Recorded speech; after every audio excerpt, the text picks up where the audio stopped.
Esta noche hace mucho frío. La neblina cubre las ventanas y una extraña risa se escucha en el pasillo. Estos son los relatos ecuatorianos que tus abuelos nunca te contaron, narradas por sus propios protagonistas. Buenas noches y bienvenidos al diario del terror ecuatoriano.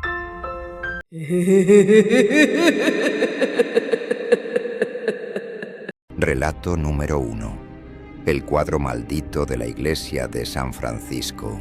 Cuando entré como novicia a la congregación de San Francisco, lo hice con la ilusión de entregarme a Dios y servir en el silencio de la oración. Nunca imaginé que mi destino se vería marcado por un cuadro, por una pintura antigua que ocultaba algo más terrible que cualquier sermón sobre el infierno. La iglesia de San Francisco siempre me pareció imponente. Sus paredes de piedra, sus cúpulas, el convento que parecía un laberinto, todo transmitía siglos de historia. Entre las muchas obras que colgaban en los corredores, había una que desde el primer día me inquietó: el cuadro del purgatorio. Colgado en una de las salas laterales, mostraba a cientos de almas desnudas, formando filas interminables en medio de llamas suaves, no tan intensas como el infierno, pero cargadas de sufrimiento. Ángeles descendían para llevar a algunas hacia la luz, mientras otras parecían hundirse más y más en el fuego. Me quedaba horas observando aquel cuadro, fascinada y aterrada. Había algo en sus miradas que parecía demasiado real, demasiado humano, como si los pintores coloniales hubiesen capturado no solo la imagen, sino también el alma de quienes posaron para esas figuras. Fue durante mis primeros meses de servicio que escuché el rumor. En 1993, un monaguillo de apenas 12 años había desaparecido dentro de la iglesia. Se llamaba Daniel. Una tarde entró al templo para ayudar en la misa y nunca más se lo volvió a ver. El escándalo fue enorme. Acusaron al sacerdote que estaba a cargo entonces, el padre Aguilar, y lo llevaron preso bajo sospechas de abuso y desaparición. Nunca se encontró el cuerpo del niño. El caso quedó como una herida abierta. En el convento nadie hablaba del tema, salvo en murmullos. Pero yo no podía quitarme esa historia de la cabeza. Una tarde, mientras limpiaba el polvo de los marcos, me detuve frente al cuadro del purgatorio, y allí lo vi. Entre las filas de almas desnudas y arrepentidas, estaba un niño con sotana blanca y roquete rojo, el mismo traje que usan los monaguillos en las misas solemnes. Me acerqué tanto como pude. El parecido con la foto amarillenta del niño desaparecido que había visto en los periódicos viejos de la biblioteca era espeluznante. Era él, Daniel. Su rostro, sus ojos oscuros, hasta el corte de cabello. Al principio pensé que era una coincidencia, o tal vez una sugestión, pero a medida que pasaban los días, me convencía más y más de que aquel no era un simple detalle artístico. Había algo vivo en esa mirada, un clamor. Comencé a investigar en silencio. Revisé los archivos de la parroquia, las notas antiguas de los periódicos. La historia coincidía. Daniel desapareció un 12 de octubre de 1993. Tenía apenas 12 años. La policía nunca encontró pistas claras, y el sacerdote Aguilar fue condenado sin pruebas contundentes, solo porque fue el último en verlo. Pasaron semanas hasta que decidí hablar. Le conté a la Madre Superiora lo que había visto en el cuadro, pero su reacción fue fría. «Hermana, usted está dejándose llevar por la imaginación. Ese cuadro es del siglo XVIII, mucho antes de 1993. No diga esas cosas, puede traer problemas». Me prohibieron volver a acercarme a él. Pero la imagen del niño me perseguía en sueños. Lo veía golpeando el lienzo desde dentro, llorando en silencio. Cada noche me despertaba empapada en sudor. Finalmente, decidí buscar a la madre del niño. Sabía que vivía aún en Quito, sola, envejecida por el dolor. Fui a su casa en secreto. Cuando le conté lo que había visto, sus ojos se llenaron de lágrimas. Dudó. No quería creerme, pero la esperanza pudo más. Acordamos entrar juntas una noche a la iglesia, sin que nadie nos viera. Recuerdo esa noche como si fuera ayer. El templo estaba en penumbras, iluminado solo por velas. Caminamos lentamente hasta la sala donde colgaba el cuadro. El silencio era tan denso que podía escuchar los latidos de mi corazón. La madre del niño se acercó al lienzo. Al ver la figura del monaguillo en medio de las almas, se llevó las manos al rostro. «Es él, es mi Daniel», susurró entre sollozos. Entonces ocurrió lo imposible. Lágrimas verdaderas comenzaron a deslizarse por el rostro pintado del niño. Gotas cristalinas que caían del lienzo y mojaban el marco de madera. Nos arrodillamos, rezando, llorando. Pero sabíamos que aquello no era un milagro de redención, sino una condena. Daniel estaba atrapado allí. Durante semanas, la madre y yo intentamos encontrar la manera de liberarlo. Orábamos frente al cuadro cada noche, pero pronto empezamos a sentir que nos vigilaban. Escuchábamos pasos en los pasillos del convento, sombras que se movían en los corredores. Una madrugada, encontramos en la puerta de la sacristía un papel con letras torcidas. «Dejen de buscar». El miedo se apoderó de nosotras, pero no nos detuvimos, y fue entonces cuando desaparecimos. No recuerdo cómo ocurrió. Una noche más entramos a rezar frente al cuadro. Yo tomé la mano de la madre y juntas extendimos los brazos hacia la figura del niño. El lienzo se volvió blando, líquido, como si fuera agua. Sentí un tirón, un vacío y luego oscuridad. Ahora sé dónde estoy. Estoy dentro del cuadro. Aquí no hay tiempo ni salida. Solo filas interminables de almas arrepentidas que avanzan en silencio entre llamas bajas. Daniel está con nosotras. La madre lo abraza, yo rezo. Pero el fuego nunca se apaga y el dolor nunca termina. Dicen que después de nuestra desaparición, los curas escondieron el cuadro en las catacumbas de San Francisco y que allí sigue. Algunos aseguran que, en noches de silencio, se oyen llantos bajo la iglesia. Otros dicen que el lienzo aún está húmedo, como si las lágrimas siguieran cayendo. Yo solo sé una cosa: si algún día alguien encuentra ese cuadro y lo mira con atención, verá nuestras tres figuras: el niño monaguillo, su madre y yo, la novicia desobediente, abrazados en un purgatorio eterno del que nadie nos rescatará. Relato número 2. La casa embrujada del centro histórico. Cuando acepté el trabajo de guardia nocturno en aquel viejo edificio del centro de Quito, jamás imaginé que me estaba metiendo en un lugar que respiraba muerte.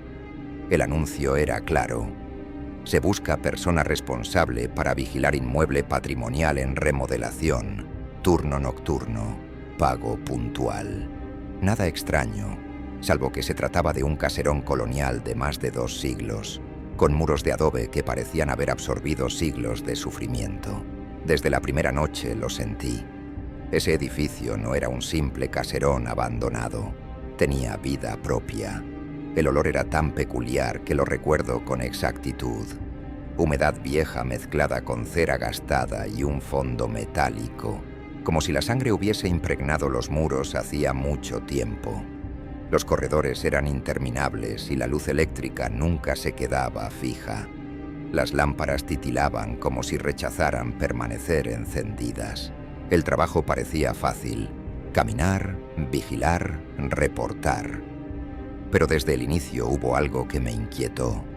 Las paredes estaban llenas de marcas. No eran grafitis modernos, sino símbolos antiguos, tallados profundamente en el enlucido.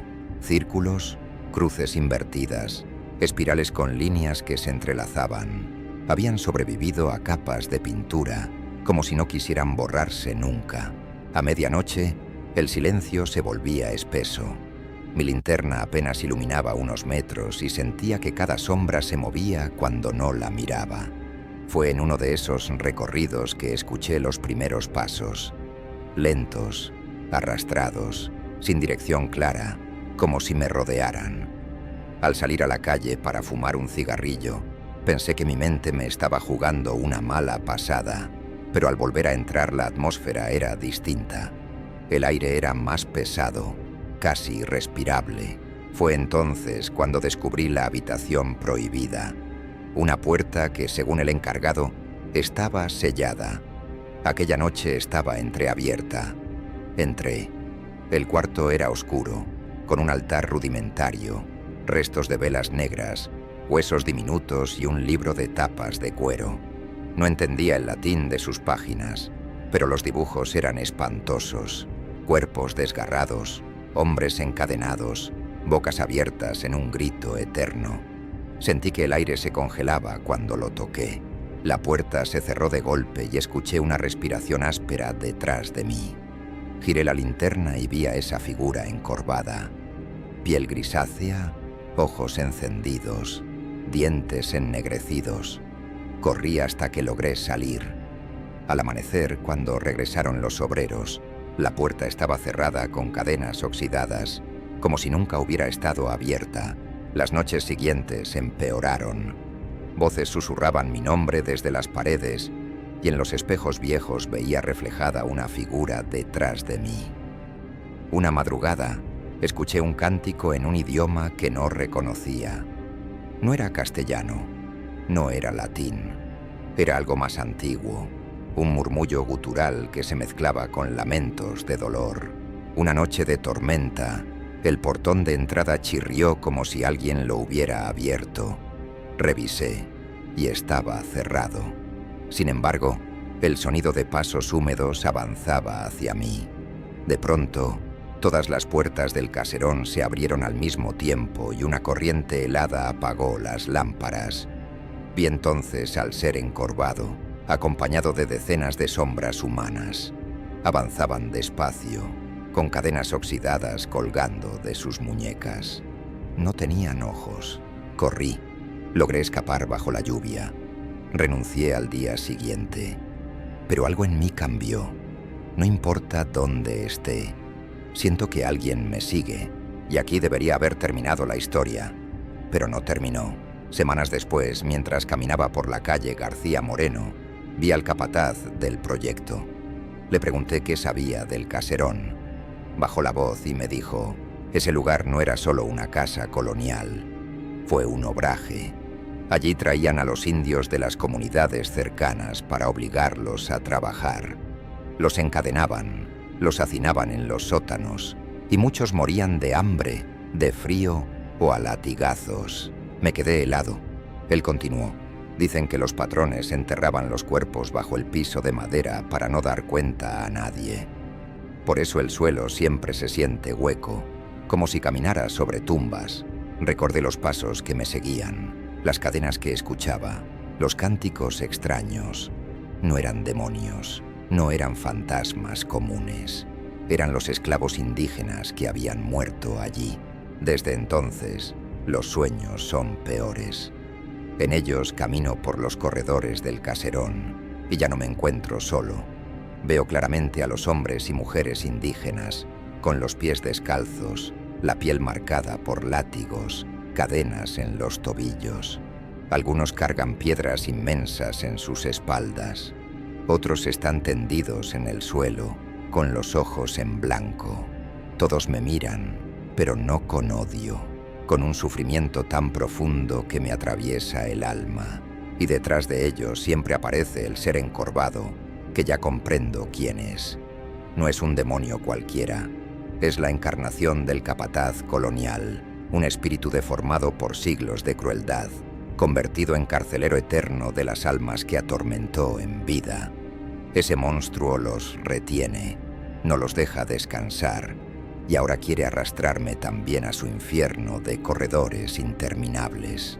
Cada noche siento los pasos, las cadenas, los susurros en quichua mezclados con llantos. Han comenzado a seguirme incluso fuera del caserón. A veces, cuando paso frente a iglesias coloniales, siento una oleada de odio que no es mía. Los muertos me acompañan, los oigo, me piden justicia y sé que tarde o temprano volveré a ese edificio. No porque yo lo desee, sino porque esas almas me arrastrarán hasta allí. Ellos no quieren que escape, quieren que cuente su historia, quieren que el mundo sepa que aún vagan encadenados en la oscuridad de Quito colonial. Pero lo que más temo no es a ellos, sino al capataz, porque cada vez que sueño, lo veo más cerca, con su espalda encorvada y su boca negra abierta en una risa que nunca termina. Y en mis pesadillas, las cadenas que arrastran los esclavos también comienzan a cerrarse sobre mis muñecas. No sé cuánto tiempo más resistiré.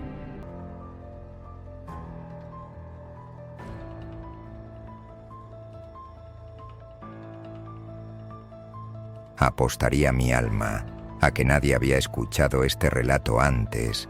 Si te gustó la historia, únete a nuestra comunidad y cuéntanos tus experiencias de terror en los comentarios.